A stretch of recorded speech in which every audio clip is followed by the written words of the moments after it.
ஒரு விலங்கு அடிக்கப்படணும். ஆதாம் ஏவாள பாக்குறாங்க.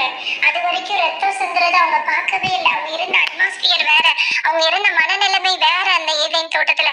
ஆனா முதல் நேரம் ஒரு விலங்கு அடிக்கப்படுறத பாக்குறாங்க, ரத்தம் சிந்துறத அவங்க பாக்குறாங்க. அந்த விலங்கு அடிக்கப்படுது.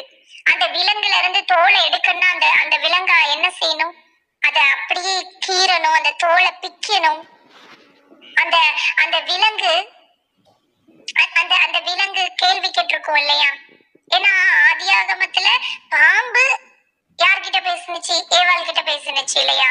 அப்ப அந்த விலங்கு காடி கிட்ட கேட்டிருக்கலாம் இல்லையா? நான் என்ன தவறு செஞ்சேன்? நான் ஒரு குற்றமும் செய்யலையே. ஆண்டவர் சொன்னார், எனக்கு குற்றம் இல்லாத ரத்தம் தான் தேவை.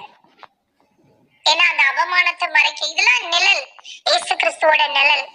அந்த ஆட்டுக்குட்டி நமக்காக அடிக்கப்பட்ட அந்த அதெல்லாம் நிழல். அந்த ஒரு விலங்கு அடிக்கப்பட்டுச்சு இல்லையா? அது என்ன தவறு செஞ்சுச்சு?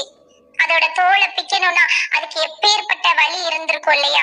அந்த தோலை பிச்சு அவர் உடையா உடுத்தினாராம். குற்றம் இல்லாத ரத்தம்.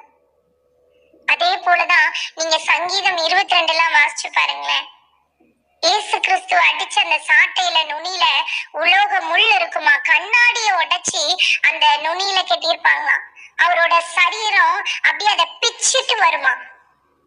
இது நம்ம எங்கேயும் கேள்விப்பட்டது இல்ல, ஆனா இது சத்தியம்.